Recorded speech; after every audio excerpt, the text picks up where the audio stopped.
Hey guys, welcome to the channel or welcome back. My name is Ania, and is anyone else ready for 2021? So here I'm showing you some of the colors and items that I will be using in this January plan with me. So my theme is very travel theme. It's very bright. It uses some of my favorite colors, and I really did this because I just wanted to go into the new year very optimistic. So of course I'm always wanting to try new things in my bullet journal and try out new styles, and so no surprise here. I'm just making something that I think looks really nice and fits me. So I had a lot of fun putting this spread together.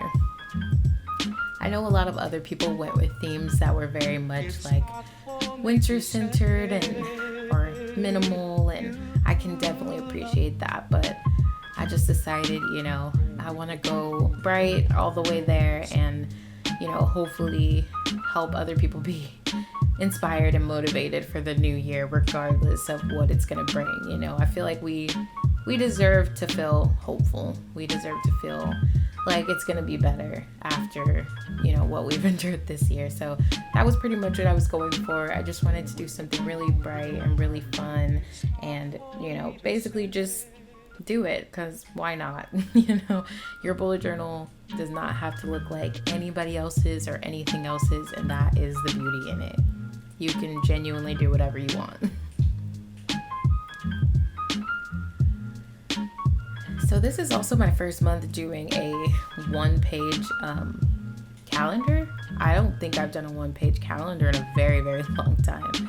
But I just figured, I don't start school back up until the end of January, so, I wouldn't have too much going on. So I figured I don't really need a huge 2-page, calendar spread, even though that's been my thing for pretty much all of 2020. I think I did full calendar spreads, so it is different, but I just really, again, enjoyed putting this together. I really enjoyed how it came out. I thought it was very cute and just fit the theme very well. So, and I was still able to fit everything that I would normally want in my spreads, which is super important to me. It's making sure everything that's functional about my journal still lives within it. So next we were working on the habit tracker and the workout tracker. It was really sad because, as you guys may know or may not know, I am coming from a B5 Archer and Olive notebook, which is significantly bigger than the A5. Of course, I love this A5 journal. I'm already really happy with the size because, as I stated before, I thought the B5 was just a little too big for me. I personally don't need that much space, but I just stuck with it for the year because I had already purchased it, and, we got to work with the things we got. But I will say that it did mean I had to sacrifice a couple things in my spreads because I no longer had space for them, and that was very weird for me. It's whole year of, well, not a whole year, but I did use the B5 size Dingbats journal before the Archer and Olive journal, and so that one is only a little bit bigger than a standard A5, but I will say it till the ends of the earth. I feel like that bullet journal is the perfect size for me. I wish other bullet journal companies made, that same size just with bright white paper, because that I would literally never buy anything else. That would be it for me. So yeah, it was interesting putting it together with a little bit of limitations, but for the most part, again, I was able to fit everything that I need. I was able to cut out some stuff I wasn't using in the first place, so that was pretty nice. And yeah, it's just an opportunity to keep going at my goals, keep trying again, and I added some new ones in there, so that was cool too, because I really needed to relook at some of the habits that I wasn't really hitting, and kind of reassess, okay, is this something I actually want to do? Is it something that I'm wanting to do but I'm not paying enough attention to? What is it? Why isn't it working? So that was pretty nice. So right now I'm just setting up the days that I work out and what workout is associated with each day. I feel like for me it's one of those things that really keeps me on track because I go into it knowing exactly what I'm gonna do, so there's no guesswork. It's not like, I just wake up on a Wednesday and I'm like, I'm gonna do legs today. That works for some people. That does not work for me. I will go back and forth and then eventually talk myself out of doing it. So, so fun.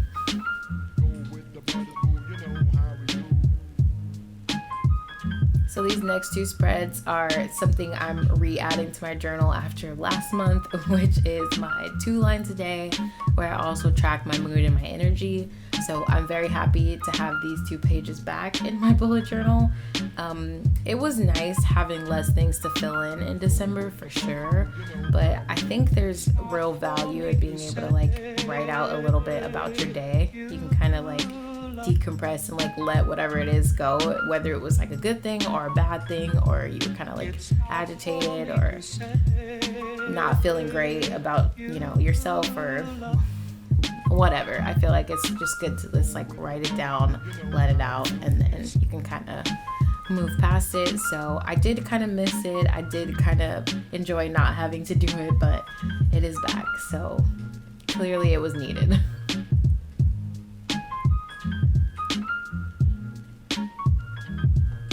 Okay, so next I am also adding this spread back into my bullet journal, and this is one that I definitely missed in December. So as you guys know, I ended up running out of space in my B5 Arch and Olive notebook, and I barely had enough pages to finish the end of the year. So I cut a lot of the spreads that are normally in my bullet journal to make that work. It was a cool experiment. Again, it was nice to try something different and to see, do I really need these in my bullet journal, or am I just used to them? So anyway, this is my expense tracker, finance tracker, whatever you want to call it. This spread is so handy for me when keeping track of spending. It's just something that has really, really worked for me. It also gives me an idea of when I'm gonna pay bills and stuff like that. And it's even though I know it in my head, it's still really nice to see it.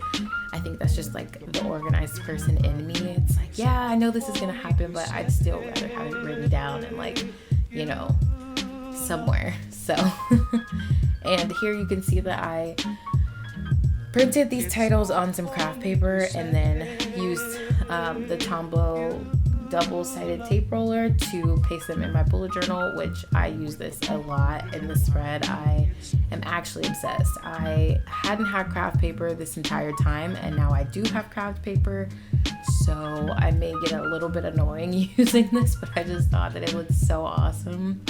And I just found a old-timey font, typewriter font from defont.com, and I used that to make the titles, and then I just thought that it came together very well, especially because the theme is very travel-esque. I don't know why I associate typewriters with traveling, but I just really like that. So I ended up just really loving the way the colors and everything came together for January, so it was just a lot of fun to do this.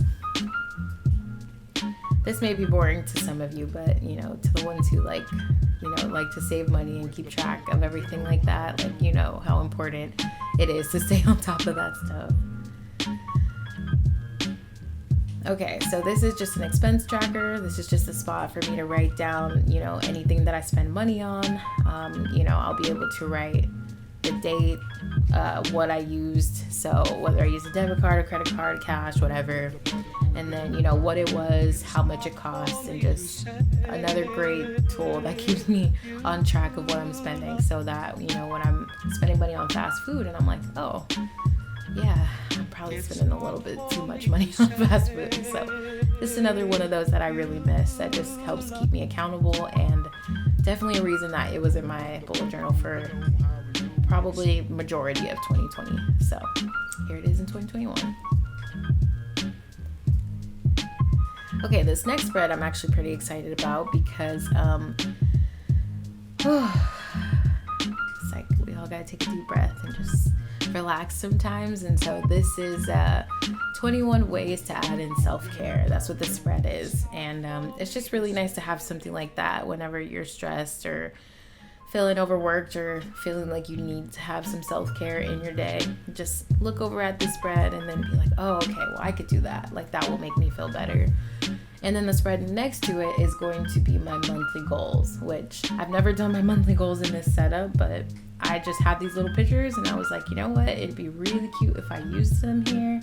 So I did, and I love it. It looks awesome.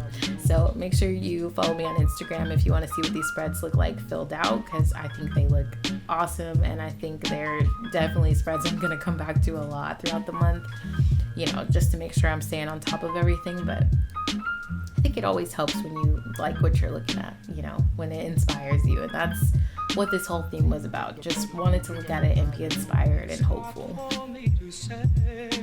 All right, so here I am setting up a weekly routine.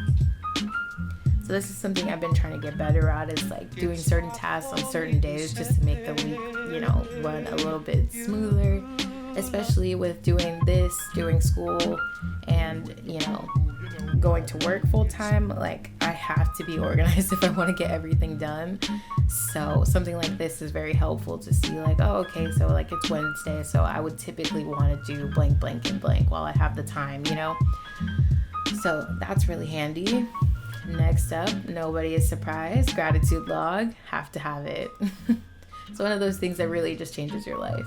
Like, it just, you start to become grateful for everything after doing this for a while, and I think that's really important. So that is a spread that will always remain in my bullet journal till the end of time.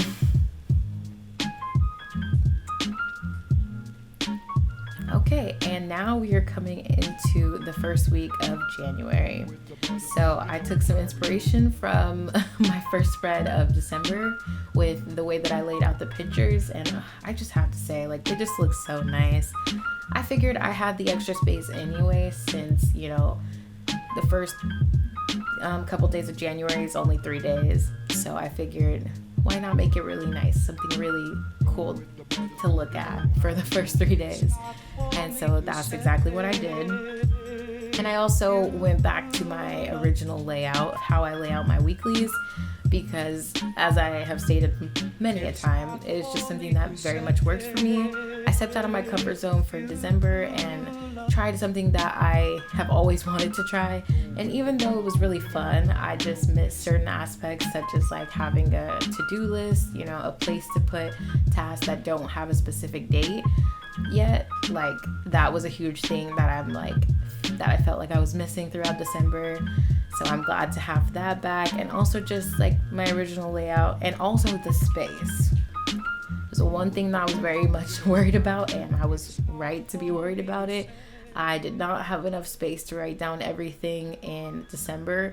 Well, I'm kind of one of those people who like will overwrite my to-do list, so I'll put like every little thing that I'm doing sometime just to like keep me very organized and in order. And I just did not have enough space to do that. So of course I made it work, and I still enjoyed, you know, trying something new, but I am happy to be back to a system that just really works for me. So yeah. All right, now we have come to the final flip through. I hope you guys really enjoyed this plan with me. I hope you guys got some inspiration from it if that's what you were looking for. Thank you guys so much for watching. Love you guys so much, and I will see you in the next video.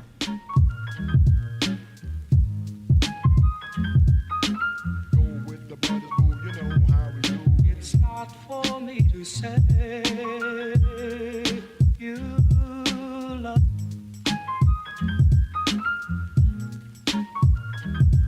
It's not for me to say